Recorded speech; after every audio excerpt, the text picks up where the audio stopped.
பிறந்தது யாழ்ப்பாணம், இருந்தது வன்னியில். யுத்த காலத்தில் வன்னியில் தான் இருந்த நாங்கள். யுத்த காலம் வன்னி முடிச்சு வந்து நாங்கள் தடுப்பு முகாமுக்கு போகல. தடுப்பு முகாம்லேருந்து வெளியேறிட்டோம் கலவை. அதிலிருந்து நாங்கள் ஒழிச்சு தான் திரியிறோம். என்னுடைய கணவர் வந்து ஒரு பொறியியலாளர். நிறைய தரம் இராணுவத்தால் கைது செய்யப்பட்டு நிறைய எங்களோட சொத்து வேலையெல்லாம் இழந்து நாங்கள் பணம் கட்டியிருக்கிறோம் இராணுவத்துக்கு. இன்றாலும் ஜெயிலில் எல்லாம் இருந்தவர் கணவர்.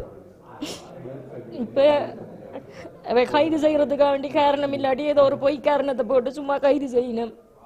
தொடர்ந்தும் சிஐடி ஹோல்ட் பண்ணுறதும் மிரட்டுறதும் அவை தொடர்ந்தும் பொய்யான காரணங்களை சொல்லி சொல்லி மிரட்டினதால நாங்கள் நாட்டை விட்டே வெளியேறிட்டோம். எங்கள்கிட்ட இருந்த கடைசி இதுகளை மிரண்டி கொண்டு தயவு செய்து நாங்கள் இந்தியா விட்டு திரும்பி போகவும் மாட்டோம். எங்களோட குடும்பத்தை பிரிக்கவும் வேண்டாம். ஜெயில் அது இதுண்டு நாங்கள் இங்கே வாழ்கிறதுக்கும் இந்த பிள்ளைகள் படிக்கிறதுக்காக மாத்திரம்தான் வந்து நாங்கள் ஸ்ரீலங்காவிலையும் 5-6 யுத்தம் முடிஞ்ச 6 வருடமா தொடர்ந்தும் இதே போராட்டத்தில் தான் இருக்கிறோம். கந்தானஞ்சில போலீஸில் இருந்து வத்தலை போலீஸில் இருந்து மகர ஜெயிலில் இருந்து என்ற கணவருக்காண்டி நாங்கள் வந்து எழுபத்தினாமன் ரோட்டில் திரிகிறோம். மேலே ஏராளமான பணத்தை நாங்கள் செலவழிச்சிருக்கிறோம். வாங்கிட்டு விடுறோம் தொடர்ந்து அவை பேருந்து கடைசியன் அவையே நீங்கள் நாட்டை விட்டு போங்க, இருந்தால் திருப்பி உங்களை சிஐடி பிடிப்பானன்னு சொல்லி விரட்டிச்சினோம். அதுக்கு பிறகு நாங்கள் ஓடி திரிஞ்சு எங்களுக்கு இயலாது. இப்போ இந்த முறையும் திருப்பி வலிக்கிட்டோம். திருப்பி அங்கே சட்டம் கொண்டு வந்துட்டாங்க கைது செய்கிறேன்னு சொல்லி பொய்யான காரணங்கள் எல்லாம் சொல்லி சொல்லி கைது செய்யணும். அதனால நாங்கள் வெளியேறிட்டோம் நாட்டை விட்டு.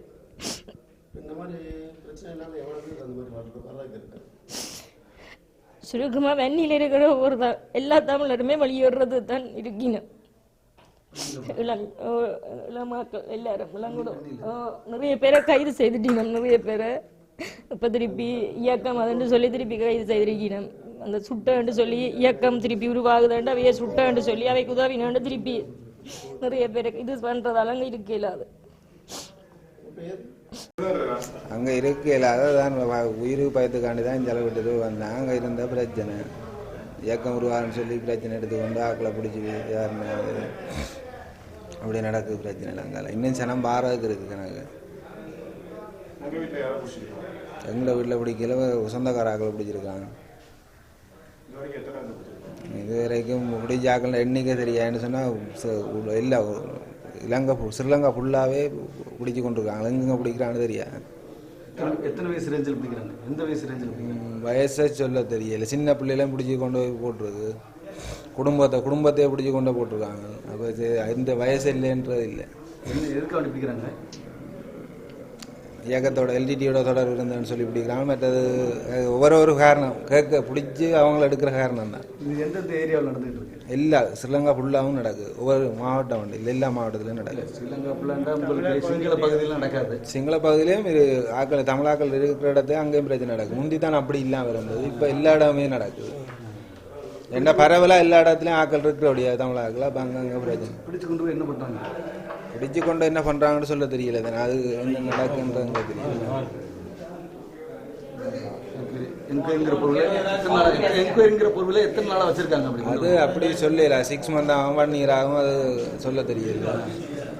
ஆளுகள் பிடிச்சி போய் என்கவுண்டர் பண்ண சொன்னாங்க. அந்த மாதிரி எதுவும் நடந்திருக்கா? என்கவுண்டர் பப்ளிக் பண்ணி செய்யல, மறைமுகமாக செய்வாங்கன்னு நினைக்கிறேன். அது சொல்ல தெரியல.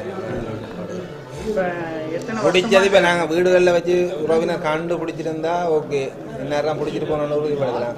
ரோட்டில் போய்களே பிடிச்சிட்டு போனாங்கன்னா யாரும் சொல்லுவாங்க. என்கவுண்டர் போட்டாலும் தெரியாது, எது நடந்தாலும் தெரியாது. நீங்கள் என்ன ஒர்க் பண்ணுறீங்க? நான் அங்கே வாகனம் ஓடி டிரைவர். இப்போ எத்தனை வருஷமாக இது நடந்துட்டு இருக்கு? இப்போ போர் வந்து 2009 போர் முடிஞ்ச பிறகு தான் இந்த பிரச்சனை. ஆமாம், 2009 இது முடிஞ்சது. போர் முடிஞ்சு நாங்கள் திருப்பி அங்கே போய்க்கலாம். போர் முடிஞ்சு திருப்பி ஆக்களை வெளியே ஏற்றின வந்தேன். அதுக்கப்புறம் தான் இந்த பிரச்சனை நடந்தது. அதில் இருந்தே நடந்துக்கிட்டு இருக்கு, தொடர்ச்சியாக நடந்துக்கிட்டு இருக்கு. இந்த தேர்தல் நேரத்துல எல்லாம் அது குறைஞ்சி தேர்தல் குறைச்சிருந்தது. திருப்பி முள்ளாயுது வாங்கிட்டு. அதுக்கு என்ன காரணம்? காரணம் அது அவங்கள தான் ஒவ்வொரு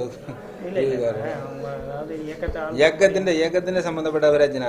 பயங்கரவாதிகளோட தொடர்பு இருந்தது. அப்படி இப்படின்னு ஏதாவது ஒரு காரணம் அவங்களுக்கு தேவைக்கு ஏற்ற மாதிரி செயல்படுத்திட்டு ஒவ்வொருத்தரையும் பழிய போட்டு விடுறாங்க. இதுதான் பிரச்சனை. அப்படி இப்படி இந்த முல்லைத்தீவு வவுனியா பகுதியில் இந்த வேலி அமைப்பு இருக்கா? முள்வேலிக்குள்ள வச்ச முகாம் வச்சிருக்காங்களா? அது இன்னும் இருக்குதா?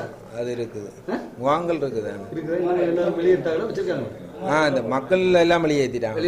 முகாம் இருக்குது, மக்கள் வெளியேற்றிட்டாங்க. அந்தந்த வீட்டுக்கு போய் சொல்லிட்டாங்க. நிறைய பேர் இருக்காங்க, வருவாங்க, வந்துட்டே இருப்பாங்க.